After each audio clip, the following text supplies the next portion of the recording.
होती या विषयात? मी या संदर्भामध्ये महाराष्ट्र शासनाचं खूप खूप आभार व्यक्त करतो की त्यांनी एक चांगली गोष्ट केली की आपल्या इथे असलेल्या वनजमिनी आहेत, म्हणजे माझ्या इथे आरे असेल, आप्पापाडा असेल, या वनजमिनीमध्ये लोक राहतात, अनेक वर्षापासून राहतात. त्यात आदिवासी पण राहतात आणि बाकीच्या लोकांनी घरं बांधलेली आहेत, ती 20-20, 30-30 वर्षापर्यंत झालेली आहेत, पण त्यांना कुठल्याही बेसिक ॲम्युनिटी मिळत नाही. उलट यांच्यावरती तोडू दस्ताच्या माध्यमातून कारवाई केली जाते.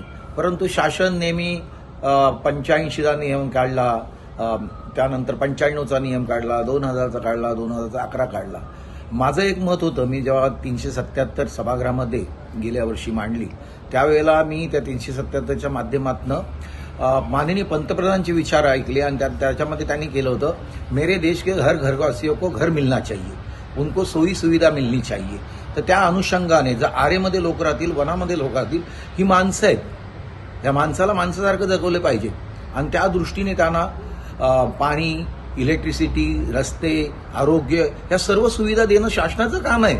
आणि त्या पद्धतीने तो मुद्दा मांडला होता आणि तो मुद्दाच घेऊन महाराष्ट्र शासनाने आता त्याबद्दल त्या लोकांना घरं द्यायचं कबूल केलेलं आहे. ठीक आहे, त्यांना दुसरीकडे देता, पण तोपर्यंत त्यांना बेसिक ॲम्युनिटी पण द्या, ही माझी मागणी राहील. त्याच्यामध्ये त्यांना घरं तर दिली पाहिजे, द्यायलाच पाहिजे. माननीय पंतप्रधानांचं उद्दिष्ट आहे की प्रत्येकाला घर मिळालं पाहिजे, त्या पद्धतीने ते करतील आता आणि त्याला एक्सपिडाईट केलं पाहिजे.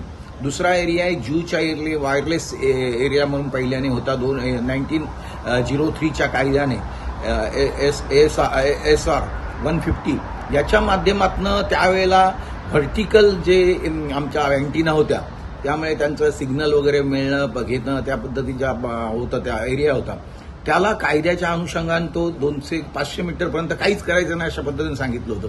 परंतु आता तर मोबाईल आले आहेत, वायरलेस सिस्टीम आल्या आहेत, सर्व काही आलेले आहेत आणि अशा वेळेला ज्या 50 वर्षापूर्वीच्या जुन्या इमारती आहेत अशा 200 इमारती माझ्या जूच्या त्या ठिकाणच्या इफेक्टेड झालेल्या आहेत.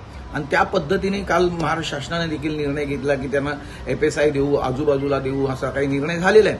तर तो योग्य निर्णय झाला आणि या बाबतीमध्ये मी राजनाथ सिंग साहेबांना देखील भेटलो होतो आणि त्यानंतर सभागृहामध्ये देखील हा प्रश्न मांडला होता आणि त्याच्यावरती देखील महाराष्ट्र शासनाने योग्य तो निर्णय घेतलाय आणि घेत आहेत, याबद्दल मला खूप समाधान वाटते.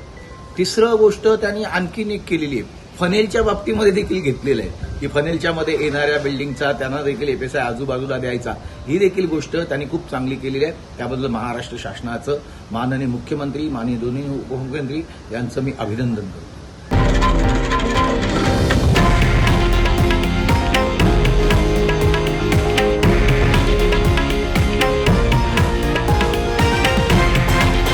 हे आहे देशातील नंबर 1 न्यूज नेटवर्क आणि आपण पाहत आहात TV9 मराठी, एकमेव.